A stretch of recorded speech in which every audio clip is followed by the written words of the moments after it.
సురేష్ రెడ్డి అండి. Learn smart 2019 సంవత్సరంలో ఏర్పాటు చేశాం. లెర్న్ స్మార్ట్ యొక్క లక్ష్యం ఏంటంటే మ్యాథ్స్ ఫోబియా అనేది భారతదేశంలో లేకుండా చేయాలి.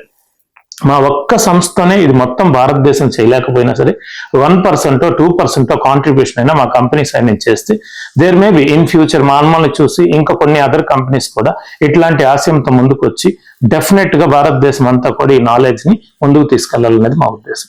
జనరల్ గా మీరు చిన్నప్పుడు విషయం అడిగితే 7th క్లాస్ లో ఒక చిన్న సంఘటన జరిగిందండి.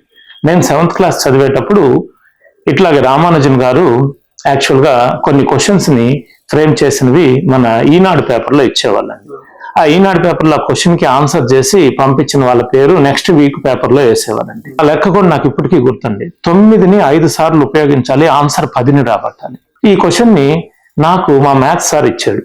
నేను హాస్టల్లో ఉన్నాను అప్పుడు.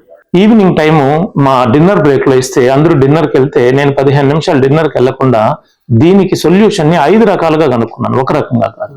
ఈ 5 రకాలు ఆయనకి చూపించగానే మా మ్యాథ్స్ సార్ చాలా సంతోషపడి ఆయన ఖర్చుతో ఇన్లాండ్ కవర్ కొని హాస్టల్లో ఉంటాం కదా మేము, అది రాసి పంపించారండి. నెక్స్ట్ వీక్ ఈనాడు పేపర్లో శ్రీ సురేష్ గారు దీనికి ఇన్ని రకాలుగా ఆన్సర్ని కనుక్కున్నారు అని చెప్పి పేరు వచ్చిందండి. సో నాకు అప్పుడు తెలియదు మరి ఇంత పెద్ద సంస్థ ఇదే మ్యాథమెటిక్సే మన జీవితం అవుతుంది, ఇంతమందికి మనం నేర్పిస్తామని చెప్పి. బట్ ఆ చిన్నప్పటి నుంచి ఉన్న మక్కువే కావచ్చు, ఇప్పుడు మన భగవంతుడు నాకు ఈ అవకాశాన్ని ఇచ్చి 1,00,000 మంది పిల్లలకు కూడా నా నాలెడ్జ్ని షేర్ చేస్తున్నాను.